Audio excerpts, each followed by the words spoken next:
की है, उसी पे बसी है। उसका जीवन दर्शन, आदिवासी जीवन दर्शन उस पे टिका है। उन्होंने बिरसा एग्रीकल्चर यूनिवर्सिटी, बिरसा कृषि विश्वविद्यालय का भी उन्होंने नींव डाली, क्योंकि वो जानते थे कि कृषि आधारित हमारी जो अर्थव्यवस्था है, इकोनॉमी है, न सिर्फ हमारे देश की बल्कि हमारे राज्यों की भी, तो किसान को उन्नत तकनीक का लाभ मिले, इसलिए उन्होंने जो है कृषि विश्वविद्यालय का जो स्थापना किया। 10 साल बाबा का देहांत हुआ 1981 में। उसी वर्ष उन्होंने अखिल भारतीय आदिवासी विकास परिषद का जो अधिवेशन दिल्ली में करवाया था, जिसका उद्घाटन तत्कालीन राष्ट्रपति ज्ञानी जैल सिंह जी ने किया था, और समापन समारोह में तत्कालीन प्रधानमंत्री इंदिरा गांधी जी आई थी, तो उनके सामने ये प्रस्ताव रखा था और उन्होंने सहर्ष इसकी स्वीकृति दे दी थी। और इंतजाम हमारे बीच में आएगा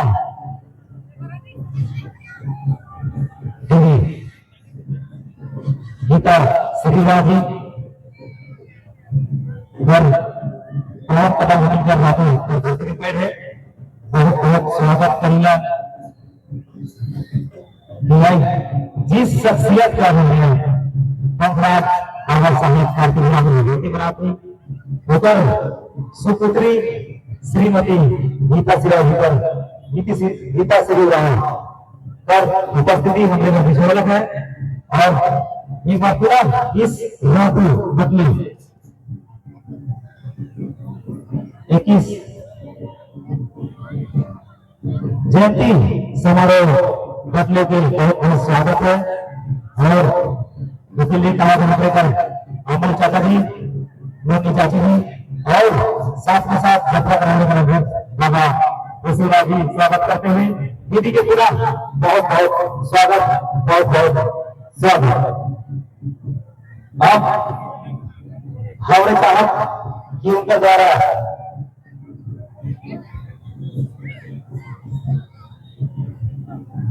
हमारे कभी उपस्थित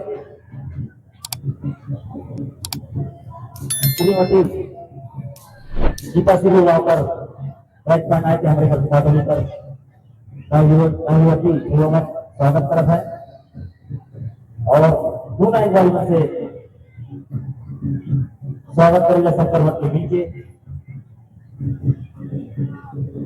और विशेष साहेब बाबा कार्तिकराव जयंती की 121 जयंती समारोह और सहजत्रा 2025 जो हमारे छोटानागपुर राज +2 उच्च विद्यालय के मैदान में आयोजित है। और इसमें हमारे सभी जो आदिवासी जन, ग्रामीण जन, मूलवासी जन, सब लोग यहाँ पर उपस्थित हुए हैं। सबको मेरी तरफ से बहुत बहुत हार्दिक जोहार है। और आप लोग जिस उत्साह से, जिस श्रद्धा से इस समारोह में उपस्थित होते हैं, जो हमारे विभिन्न गांव से खोड़ा दल आए हैं, यहाँ पर उपस्थित हुए हैं, अपनी प्रस्तुति दी है, आप लोग सबको इसके लिए बहुत बहुत बधाई और आभार भी है। बाबा कार्तिकराव यूं तो किसी परिचय के मोहताज नहीं है, मगर फिर भी मैं उनकी जीवनी पे मैं कुछ रोशनी जरूर डालना चाहूंगी कि जैसा कि सभी हम लोग जानते हैं कि उरांव आदि समाज के एक परिवार में, उनका एक छोटे से गांव में और एक साधारण परिवार में, किसान परिवार में उनका जन्म हुआ था। और उन्होंने अपनी मेहनत, अपनी कड़ी मेहनत, लगन, परिश्रम से वो मुकाम हासिल किया कि गुमला से चल के निकला वो बच्चा जब साइंस कॉलेज पटना कॉलेज में जब एडमिशन लिया, उसके बाद इंजीनियरिंग कॉलेज में भी एडमिशन लिया पटना के। उस समय एकीकृत बिहार में एक ही इंजीनियरिंग कॉलेज हुआ करता था और उस इंजीनियरिंग कॉलेज में पढ़ते हुए उनके एक शिक्षक ने देखा कि बच्चा प्रतिभावान है, कुछ अलग है इसमें, तो उन्होंने कहा था कि तुम कोशिश करना कि तुम विदेश जाके भी उच्च पढ़ाई करो। उसी समय उन्होंने कहा था। तो जो पारखी होते हैं वो प्रतिभा को पहचान लेते हैं, उन्होंने उनको प्रोत्साहन दिया और कहीं ना कहीं उनके मन में भी ये रहा। और उसके बाद इंजीनियरिंग कॉलेज से निकल के जब वो बिहार कृषि विभाग में 1950 से लेके 1951-52 तक तकरीबन 2 साल उन्होंने उसमें नौकरी की, फिर विदेश की यात्रा की। अब आप सोचिएगा कि एक साधारण परिवार का लड़का कैसे उस जमाने में विदेश पहुंचा। तो बाबा की प्रतिभा को, उनकी परिश्रम को, उनकी लगन को समाज के ही लोगों ने पहचाना और उन्होंने उनको आर्थिक सहायता की विदेश में पढ़ाई करने के लिए और अपने समाज की इस भावना की कद्र और सम्मान उन्होंने हमेशा बनाए रखा। और 9 साल जो वो वहाँ विदेशों में रहे, उन्होंने 9 साल में कड़ी मेहनत से, लगन से एक के बाद एक इंग्लैंड, अमेरिका, स्कॉटलैंड के ग्लासगो यूनिवर्सिटी से तो 6 स्ट्रक्चरल इंजीनियरिंग, सिविल इंजीनियरिंग का एक ब्रांच होता है, विदेशों में पढ़ाया जाता था। उसकी 6 डिग्रियां उन्होंने कड़ी मेहनत से कमाई। कड़ी मेहनत मैं इसलिए कह रही हूँ कि दिन में ब्रिटिश रेलवे के उसमें काम करते थे, शाम को इंजीनियरिंग की क्लास करते थे और रात में लाइब्रेरी में पढ़ाई करते थे और उसके बाद ही वो घर जाते थे। ये उनकी दिनचर्या थी और उन्होंने इस तरह से 6 डिग्रियों के अलावा इंजीनियरिंग के बैरिस्ट्री की भी उन्होंने पढ़ाई की और उसकी भी डिग्री ली, मतलब वकील बनने का, बार एट लॉ। और उनकी सिर्फ डिग्री ही नहीं ली, उनमें जो प्रतिभा का जो आकलन ब्रिटेन की सरकार ने भी किया और विश्व का सबसे पहला और सबसे बड़ा एटॉमिक पावर स्टेशन का जो प्रारूप बन रहा था, जो डिजाइन करने की टीम में एकमात्र भारतीय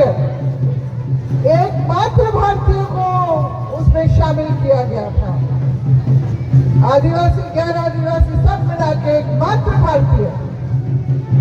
और उनकी जो जब इस बात की जो प्रसिद्धि हमारे देश के प्रथम प्रधानमंत्री के लंदन यात्रा के दौरान उनके कानों पे पड़ी, तो उन्होंने उनको बुलाया और बातचीत की और कहा कि हमारा देश अभी राष्ट्र निर्माण के रास्ते पे है और आपके जैसे प्रतिभावान व्यक्ति हमारे देश की जरूरत है।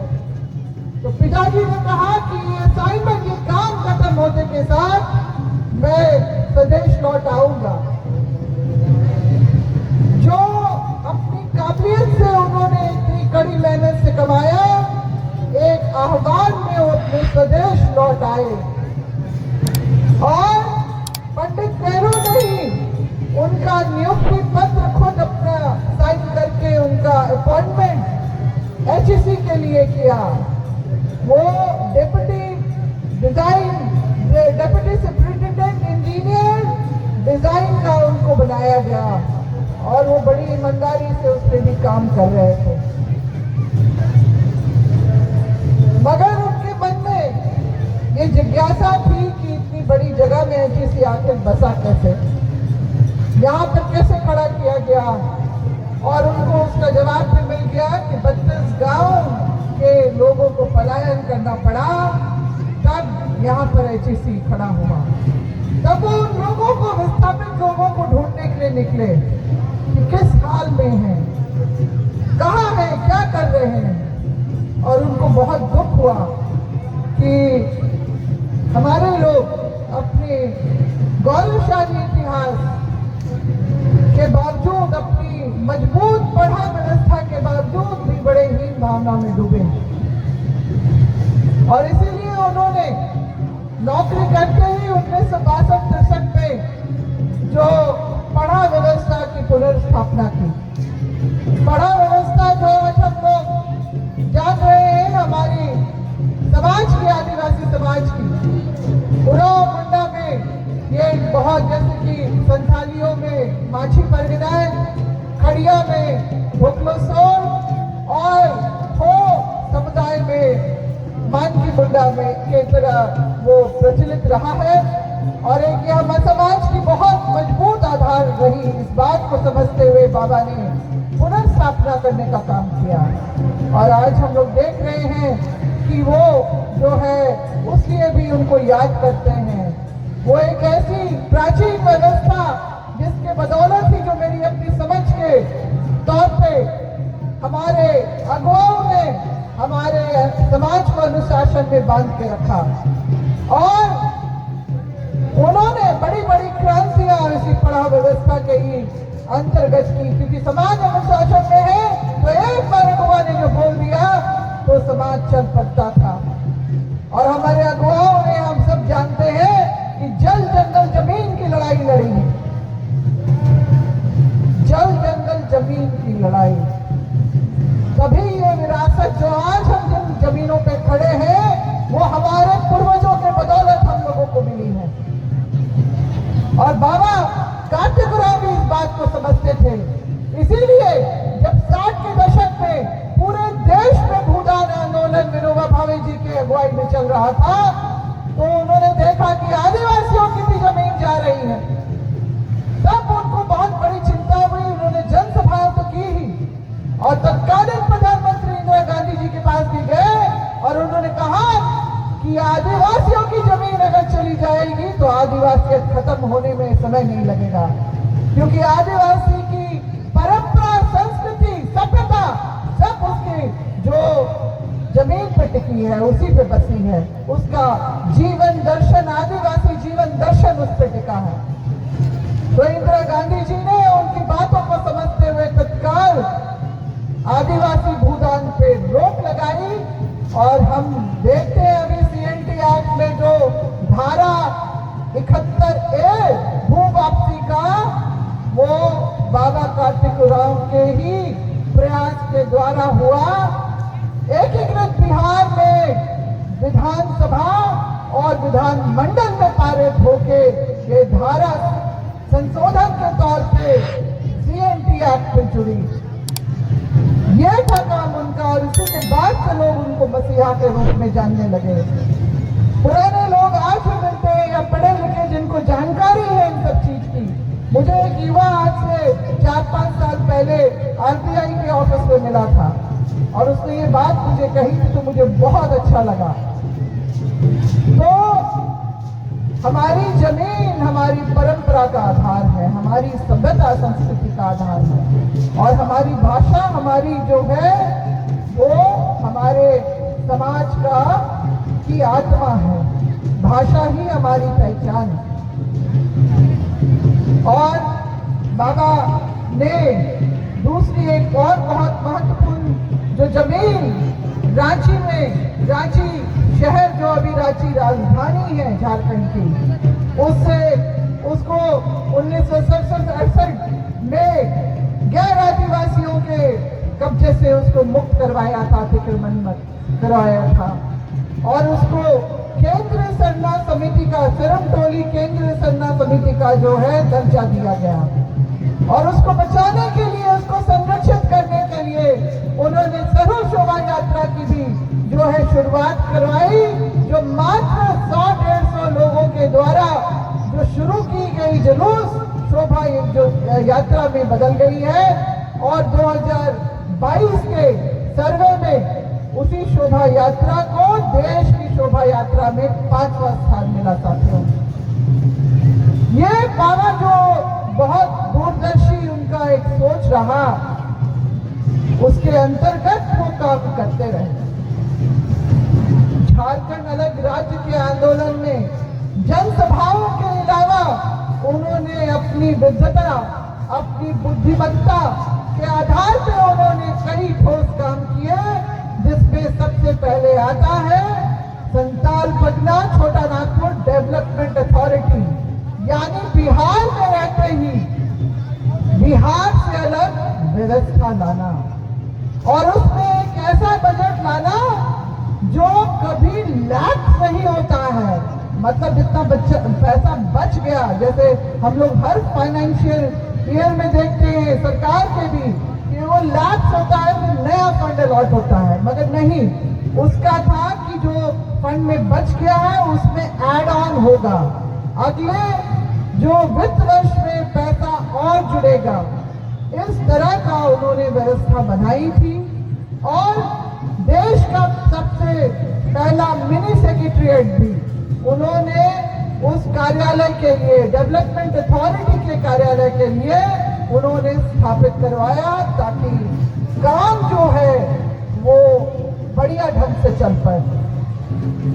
उन्होंने एक और व्यवस्था पे जो ध्यान तो देते ही थे कि क्या क्या बनाना है, तो उन्होंने बिरसा एग्रीकल्चर यूनिवर्सिटी, बिरसा कृषि विश्वविद्यालय पे भी उन्होंने नींव डाली, क्योंकि वो जानते थे कि कृषि आधारित हमारी जो अर्थव्यवस्था है, इकोनॉमी है, न सिर्फ हमारे देश की बल्कि हमारे राज्यों की भी, तो किसान को उन्नत तकनीक का लाभ मिले, इसलिए उन्होंने जो है कृषि विश्वविद्यालय का जो स्थापना किया। उन्होंने ये भी देखा कि हमारे लोगों को पटना, कोई भी केस लड़ना हो तो पटना जाना होता है, तो उन्होंने पटना हाईकोर्ट का रांची बेंच भी उन्होंने 1976 में करवाया यहाँ पर गठन। ये इस तरह की सारी व्यवस्थाएं वो बनाते गए ताकि हमारे लोगों को वो व्यवस्था पहले ही मिल जाए। आज वो झारखंड हाईकोर्ट के नाम से जाना जाता है, वो बाबा की ही देन है। कार्तिक बाबा लगातार इस तरह की व्यवस्थाओं में लगे रहते थे और बहुत जल्दी 55 साल की उम्र में चले गए। नहीं तो अगर वो और 10-15 साल जीवित रहते तो झारखंड का स्वरूप ही अलग होता। उनका ये सोच था कि हमारे लोग जुझारू हैं, मगर एक अलग राज्य चलाने के लिए तैयार नहीं है। राज्य चलाना कोई खेल नहीं है और वो जानते थे और चाहते थे। वो खुद तो बहुत सक्षम थे, मगर जानते थे इस बात को अच्छी तरह से कि एक टीम की जरूरत होती है, एक सक्षम टीम की जरूरत होती है। इसीलिए वो केंद्र शासित प्रदेश बने। उसके बाद जब सारी व्यवस्था आ जाए, हमारे लोग प्रशिक्षित हो जाए, तब हम अलग राज्य की तरफ बढ़े।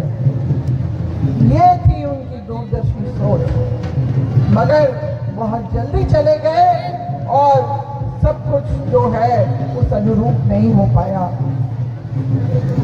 बाबा चाहते थे कि जिस तरह से उन्होंने पढ़ाई को माध्यम बनाया, एक गांव से निकल के उन्होंने विदेशों की यात्रा करने का, तो वो चाहते थे कि हमारे समाज के भी जो मेधावी प्रतिभाशाली बच्चे हैं, उनके लिए एक ऐसा शिक्षण संस्थान तैयार किया जाए जिसमें वो छोटी कक्षा से लेके पीजी, पोस्ट ग्रेजुएशन, एमए करें, बीए करें, एमए करें, मेडिकल, इंजीनियरिंग, इस तरह के जो है कोर्सेज का भी व्यवस्था, एक आईवी लीग का भी यूनिवर्सिटी, वो एकीकृत बिहार, एकीकृत मध्य प्रदेश, एकीकृत और उड़ीसा में जो है वहाँ के जो बॉर्डर में ये तैयार हो। और मध्य प्रदेश की तरफ से उनके तत्कालीन मुख्यमंत्री जो अर्जुन सिंह जी थे, उनके तरफ से 1200 एकड़ जमीन उसी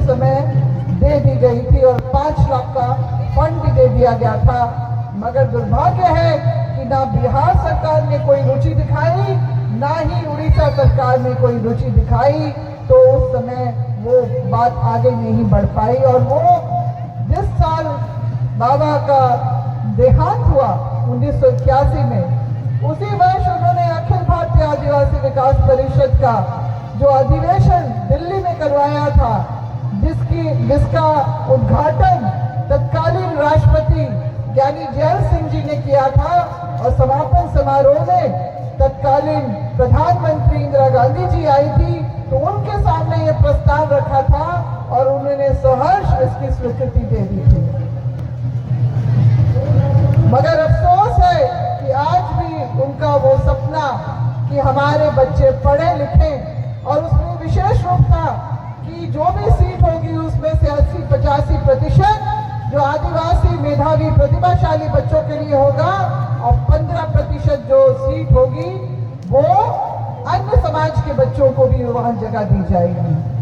ये उनकी एक बहुत बड़ी सोच थी, मगर आज भी वो अधूरा है, आगे बढ़ता है, मगर कहीं ना कहीं टेक्निकल बातों में फंस के वो अभी तक जो है धरातल में नहीं उतर पाया है।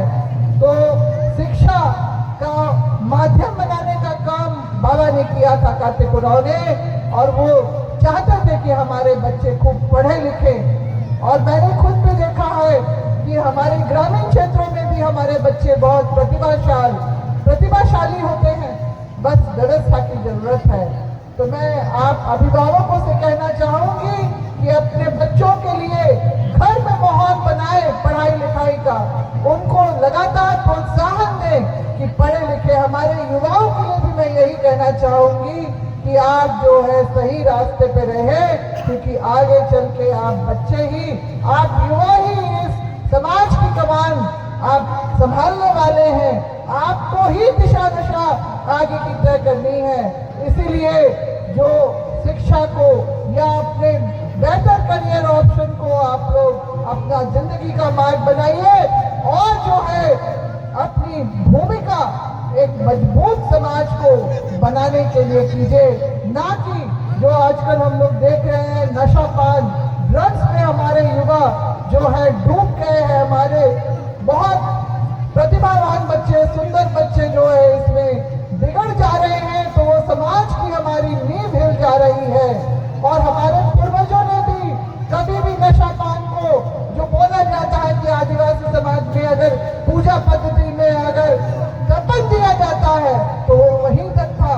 अगर वो ऐसा नहीं होता तो हमारे जो पूर्वजों ने, हमारे अगुवाओं ने जो एक से एक बड़ी बड़ी क्रांतियां की, वो नशे में डूबा समाज नहीं कर सकता है।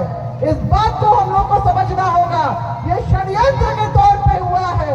ये षड्यंत्र आज से 100 साल पहले जब विश्व हिंदू परिषद इस धरती पे यहाँ पर भारतवर्ष में उन्होंने अपना गठन किया, तो उनका पहला ध्यान जो था आदिवासियों पे था कि आदिवासी इस देश का असली मालिक अपने आप को बोलता है। इस बात से उनको दिक्कत रही। और जब आरएसएस ने 1994 में जो अपने अधिवेशन का एजेंडा बनाया कि आदिवासियत को खत्म करो और संपूर्ण हिंदू राष्ट्र बनाओ, तो वो मोदी सरकार बनने के बाद जो इस देश में उस पर कार्रवाई शुरू हुई। 2014 में चर्च पे हमला हुआ, 2015 में मुसलमानों पे हमला हुआ, और 2016 जो है सरना सनातनी एक है, आदिवासी हिंदू है, उसके लिए अलग से कॉलम कोड क्यों, उसको अलग से पहचान की जरूरत क्यों कहते हुए वर्तमान सरकार ने हमारा जो मान सम्मान, हमारा पहचान छीन लिया है। आपको इसकी जानकारी होनी चाहिए। और ये मान सम्मान, ये पहचान हमारे पूर्वजों के कुर्बानी की बदौलत हम लोगों को मिला है। भारतीय संविधान में हमारी रूढ़िवादी परंपरा, हमारी जो 3 बड़े जमीन संबंधी कानून हैं, उसको मान्यता अनुच्छेद 13(3) में भारतीय संविधान में मिला है। हमारे जो अनुसूचित क्षेत्रों की, जो स्वशासन की जो परंपरा रही है, उसको मान्यता 244(1) में 5वीं अनुसूची और 244(2) के 6वीं अनुसूची के बतौर दिया गया है।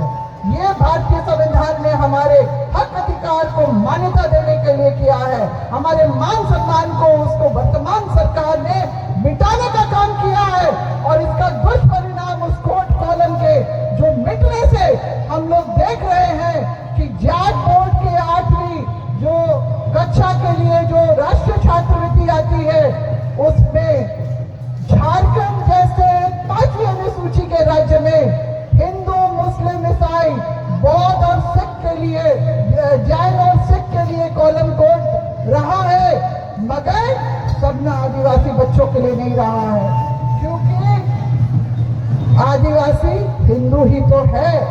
जबरन धर्मांतरण की तैयारी चल रही है। लोग आपको बहुत लोग जो सरना झंडा की बात करते हैं ना, वो लोग नहीं बताएंगे कि हमारा मूलभूत जो अधिकार जो है, हमारा मान सम्मान, हमारा पहचान किस तरह से मिटा दिया गया है। और यही हमारे जो है अधिकारों का हनन, उसको कुचलने का शुरुआत हो चुकी है। भाइयों, आपको मैं इसलिए बताती हूँ, मैं हर जगह जहाँ होता है वो मैं आपको ये जानकारी देना मैं अपनी जरूरत, अपना जिम्मेदारी समझती हूँ। और 2020 से जैसे ये बात का खुलासा हुआ मेरे सामने, हमने तत्कालीन राज्यपाल माननीय द्रौपदी मुर्मू जी जो अभी हमारे देश की राष्ट्रपति है, उनको मैंने वो ज्ञापन सौंपा कि हमारा जो आदिवासी धर्म एवं अन्य मान्यताओं का कॉलम कोड है उसको वापस किया जाए। मैं यहाँ पर एक बात जरूर बोलूंगी कि 2011 में जो हमारा सरना कोड धर्मावलंबियों ने जो अपना रिकॉर्ड बनाया 50 लाख का, कुछ लोग कहते हैं कि 1961 में ही हमारा कॉलम कोड हटा दिया गया और इस देश में आज ऑन रिकॉर्ड 7 से ज्यादा जो है सूचीबद्ध हो गए हैं आदिवासी समुदाय, तो सबकी सब मान्यता अलग है। सरना कोड हमारा, सरना धर्म हमारे लिए बहुत जरूरी है, मगर जहां हमारा परिवार पूरे देश भर में फैला हुआ है, भील है, गोंड है, अन्य भी जो हमारे आदिवासी समुदाय जो टोडी, कोया, परनेन जैसे कॉलम कोड मांग रहे थे, तो 2015 में एक चिट्ठी गृह मंत्रालय रजिस्ट्रार जनरल ऑफ इंडिया के ऑफिस से निकली कि अलग अलग कॉलम कोड देना व्यवहारिक रूप से संभव नहीं है। तो तब से जो भील है, जिनकी सबसे ज्यादा आबादी इस देश में है, उसके बाद गोंड समाज जो आता है, उन लोगों ने भी इस बात से सहमत हो गए कि हम लोगों के लिए पहले से जो अन्य वाला कॉलम कोड था वही हम लोग उसके अंतर्गत रहना चाहेंगे। मगर दुर्भाग्य है कि 2020 से में जो प्रस्तावित जनगणना के कार्य के प्रपत्र से हमारा वो कॉलम कोड भी 7वें नंबर से हटा दिया गया। ये जनगणना का प्रपत्र सिर्फ आपकी गिनती या हमारी गिनती करने के लिए नहीं है। उस गिनती के आंकड़े जो बनते हैं उसके आधार पे हमारा आरक्षण निर्धारित होता है, उसी के आधार पे हमारे लिए नीति निर्धारण होती है, उसी के आधार पे हमारे लिए योजना बनाई जाती है। बाबा कार्तिक राव ने अपने समय में ट्राइबल सब प्लान भी जो है वो भी उन्होंने, उनकी देन है, जो आज भी आदिवासी राज्यों में तो जरूर है, मगर उसका दुरुपयोग उस फंड का बृहद पैमाने पे होता है। आदिवासियों को उससे कितना लाभ हो रहा है हम लोगों को खुली आंख से दिख रहा है, उसका दुरुपयोग होता है। और इस तरह से बहुत सारी चीजें हम लोगों के लिए बनाई गई हैं, मगर हम तक नहीं पहुंचती हैं। हम लोगों को इस बात को समझना है। अभी जो है आप देख ही रहे हैं कि किस तरह से हम लोगों के बीच में कुर्मियों ने भी जो अपना आदिवासी दर्जा मांगने का जो मांग रखी है उसमें वो जुटे हुए हैं। मैं धन्यवाद करना चाहूंगी कि हमारा आदिवासी समाज जब जुड़ा है तो हमारे पूर्वजों की तरह से ही वो लड़ाई में भी अपना योगदान दे रहा है। 17 अक्टूबर वो ऐतिहासिक दिन महारैली का, आदिवासी हुंकार महारैली का, जिसमें हमारे 5 लाख जो आदिवासी भाई बहन वहां उपस्थित हुए पूरे राज्य से और अन्य प्रदेशों से भी, ये अपने आप में एक बहुत बड़ी बात है और हम लोगों को यही एकजुटता और यही सजगता जो है बनाए रखनी है, तभी बाबा के सपनों को वो हम साकार करने की बात कर सकते हैं। हम जयंती मनाते हैं, उनको याद करते हैं उनके कामों के लिए, तो हमारा भी योगदान होना चाहिए कि हम अपने समाज को किस तरह से बचाएंगे। हमारे जो बच्चे हैं उनको शिक्षा की ओर ध्यान देना है। पढ़ाई लिखाई, आप में वो प्रतिभा है, आप में खेल की प्रतिभा है, तो आप उस पर भी ध्यान दीजिए, मगर एक खिलाड़ी को भी पढ़ा लिखा होना आज के दिन में बहुत जरूरी है, ताकि वो बात को अपने समाज के लिए समझे, अपना कॉन्फिडेंस पैदा करे और हमारा जो समाज जिस चीज के लिए जो उसको हकदार है वो मिलना चाहिए।